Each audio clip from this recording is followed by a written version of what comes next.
All right, Coach, coming out with this one with a draw. What was your message to the team after this one? Well, my message to the team was that was a really difficult game. That I was very happy that we played the game, because they gave us significant problems that we had to deal with. We didn't always get it right, or things that really challenged us in that game, and that the important thing is, in playing that game right now, we learned from it. And when you play a team at that level that tests you, you're going to have a better understanding going out for the next game. These are the things that we need to do better. And so we'll take a look at the video. We'll analyze, some of the moments that we needed to do better. What is it that we need to do better? And then from that, we get better. What did you like about the execution on the goal, and especially the timing of the running? I think you need players that are gonna run into areas and threaten in front of goal, threaten in behind the back line when they're not 100% sure that the ball's gonna come to them. And they do it because, okay, this might happen, and I'm willing to put that sort of work in, and it worked out. And I was really happy. That doesn't surprise me that Drew is the guy on the end of that ball doing the selfless running, and then the ball comes to him. But actually, when you watch that goal, he's not the only one in the box. There are 4 players in the box. And I think that's really important for us to really understand that this running that we do, whether it's running into the box, to run into that behind them, that we need to do it, even if it's not for ourselves, but to free other people up. First of many goals, you would think, for him in his career? I think he has the capability to be a really successful goal scorer, for sure. What does it mean to you to see a true redshirt freshman like Drew come off the bench and execute like that? Yeah, I think this is a big part of what we want to see this season. Is we gave chances to multiple players, right?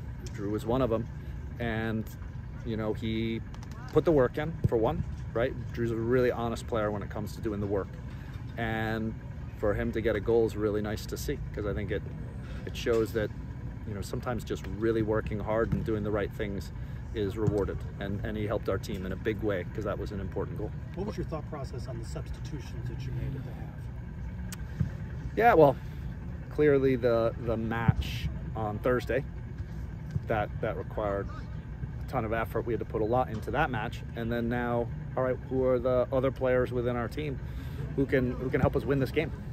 And so, you saw Drew get a chance in the 9. Fabio has been playing great in training and in the games leading into this game.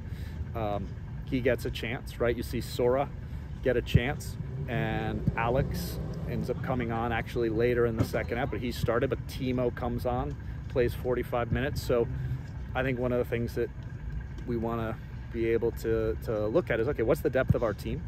Because in any given season, it's important that you're able to use that depth. And if that, we believe that's a strength in our team, that we have multiple players who can come off the bench, who can go and play in these positions, and that the level is the same. If you don't concede the goal, would you have put Luca and Clarence back in?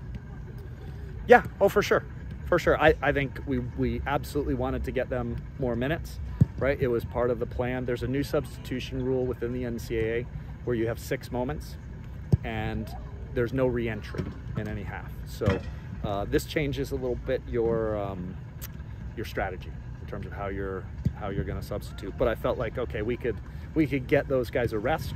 Other players could come in. I thought they did really well. We were in control. I thought to begin the second half, I thought we were really in a good position and in control of that game. At 1-0 up, I thought we may go and get the second, but we give away a ball top of the box. That kind of encourages Seattle in that moment, right? And we get a little bit off our rhythm after that. But yeah, I feel like the subs did a great job when they came on. How do you evaluate Wamby's performance tonight? Because of course, you have to give Seattle one at the top of the box, but then he responds to that with a penalty kick save that keeps it a draw.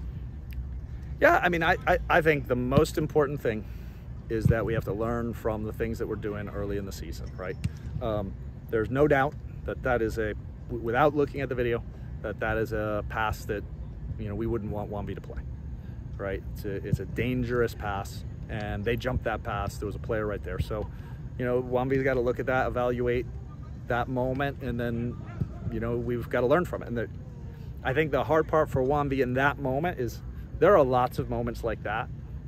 Sometimes it's the forward in that moment that misses the pass or doesn't make the right pass or makes a decision he shouldn't and turns the ball over, right? It looks very different 80 yards from goal.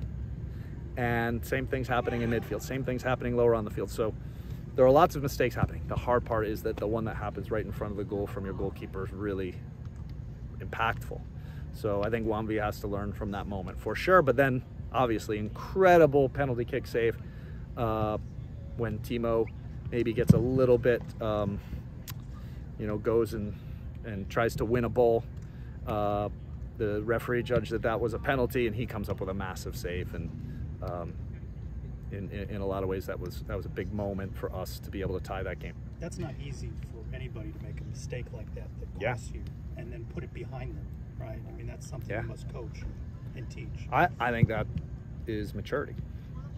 Experience, right? I think it is not easy, and as you grow and develop as a high-level player, that's absolutely what's necessary, right? That's required, because this game is full of mistakes, and you just don't have much time to feel sorry for yourself, right? And I get that, like I would feel sorry for myself for a half second, and then I have to perform, right? I have to perform in the next moment. So really difficult, really happy that he responded in that way, because we needed him to make that big save. So you talk about how it's really great that the team plays a game like this. Yeah. Next time around, you know, you got another top 25 team in Wake Forest coming to town. So what do you hope the team takes away from this game and applies to against the Demon Deacons, especially after the last time you guys played a couple years back? Yeah, I think if there's, without watching the video, I can't give the like tactical side, the tactical side in particular of what we needed to do better.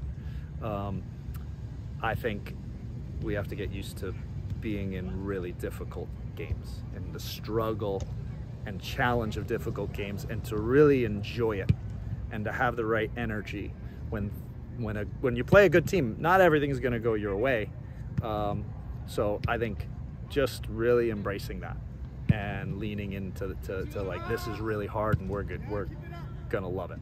Well, it's just 2 matches, but what's your measure of your team? What have they done that you were hoping for, and maybe something that surprised you? Yeah, I think I'm happy because I feel like we have the right mentality, right? We're willing to learn. We're willing to be open to, you know, different things that the staff is communicating.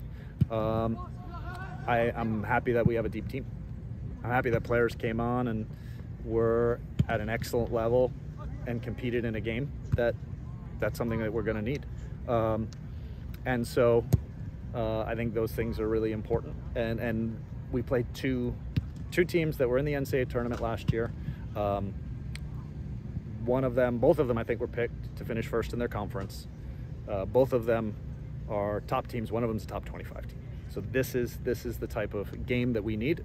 Just like the Wake Forest game, if we say we're a program that wants to be at the top of college soccer, we have to measure ourselves against these teams, and we have to learn from those games. I think it's really important we play these games. You talk about Last one for Coach. Talk about going against tough teams. I mean, this schedule presents a lot of opportunities for you to do So many. So what does Wake Forest now kind of present to you for that as you kind of go forward after this one?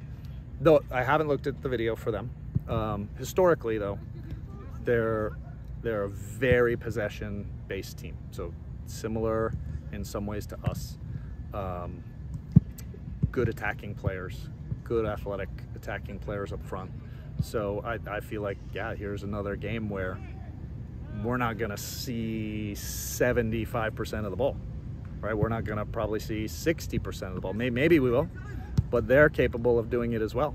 And so it's going to require a higher level of decision making, emotionally being at our absolute best, right? Being really disciplined, being really together, and having the right intensity and mentality towards the game for us to be able to get the results we want. So again, it's helping us to really push us to the limits that we need to be successful at the top end of college soccer. Awesome. Thanks, Best Coach. luck, Coach. All right, thanks, guys.